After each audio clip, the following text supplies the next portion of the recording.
I was glad when they said to me, let us go into the house of the Lord. Can we say hallelujah? Hallelujah. Let us go into the house of the Lord. Our feet have been standing within your gates, O Jerusalem.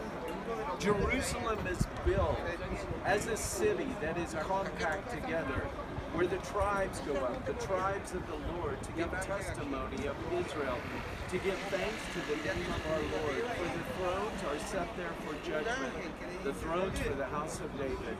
Pray for the peace of Jerusalem, and may they prosper who love you.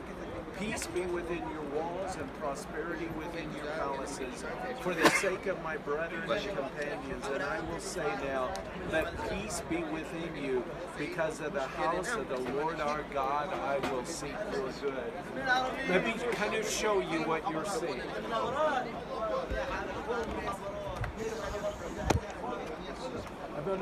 I'm gonna start with where we were. You see the golden domes that look like Russian Orthodox? Down here, the onion-shaped gold domes. All right? Right below that, you see some little gray domes. That's where we just were, the Church of All Nations. That at the base of it is the Garden of Gethsemane. All right? If you move back this way, you'll see a gray domed building with 4 tiny little spires on the corner. Right over here, there's a whole bunch of people walking into it. Do you see it right here? If you go from the gold dome up, I think you can see it from where you are. The gold dome, just go up a little bit. Does everyone see that? That's called Domus Flavius. That's where Jesus stopped and wept. And again, you got to realize the Catholic Church built quote-unquote holy sites over every place, all right? Doesn't mean that Jesus was there. We know he was here, on the Mount of Olives, coming down. What you see here all the way around is a Jewish cemetery, because Jews and Christians both believe that the Messiah will come and stand on the Mount of Olives. So they want to be buried here. You see the little stones that are on top of the graves? In America, if someone goes and visits a grave, what do? Flowers. They take flowers. Here they take stones, because they're not going to blow away and they're not going to die. Okay? So again, this is all a Jewish cemetery. I was here once when the prime minister, a former prime minister like our president, died. Died like at 4 o'clock in the morning. By 10 o'clock, they had wrapped him up in a sheet, and he was buried over here.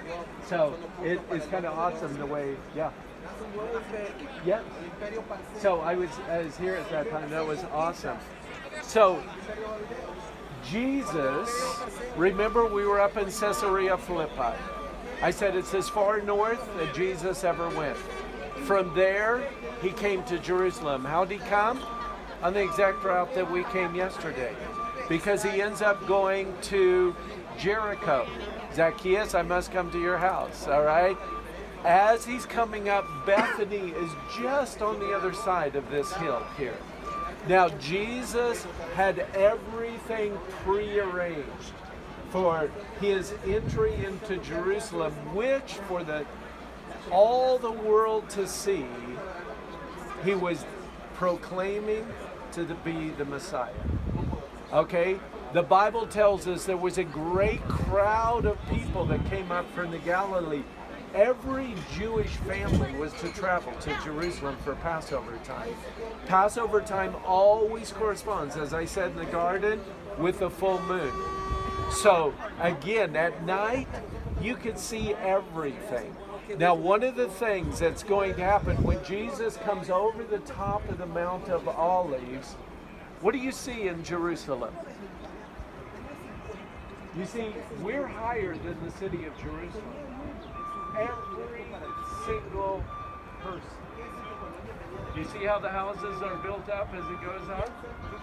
Every single person would have seen it. The noise was tremendous. Remember the Pharisees? They're complaining that Jesus should stop his disciples. And he said, if I tell all these to stop worshiping me, the very rocks will cry out. So, right, you see the Golden Dome. Okay? It's a Muslim's third most holy site, although Jerusalem's never even mentioned in Islam. I'll tell you what that is. That is a commemoration of victory over Jews and Christians. Just like when 9/11 happened in America, they wanted to build a mosque there. Do you remember? Because it's a commemoration. If you go to Istanbul, Turkey, which was the head of Christianity long before there was a Vatican, St. Sophia's, the biggest church in the world, before there was ever a Vatican, before there was ever a Pope of the Catholic Church, it was the Eastern Orthodox. They were there. Today, that's a mosque. The church is a mosque. And in all four corners of it, there is that great Muslim picture word that says this: there is no God but Allah, Muhammad is his prophet, declaring that victory. So whenever the Muslims call to prayer, they're saying there is no God. So the Jews are wrong, Christians are wrong. When we go to the Garden Tomb, and it just happened a few years ago, they put that same saying above where the Garden Tomb is. And so you have to understand what's happening in the world to be able to understand what is going on. It's not by accident.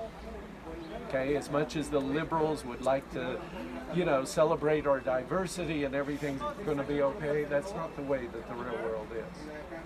But I want to go back to the Golden Dome now. This is the Aleskis Mosque, holds 5,000 people. When I first started coming, we as Christians could go into both of them. I've been in the Golden Dome many times. You'd have to take off your shoes.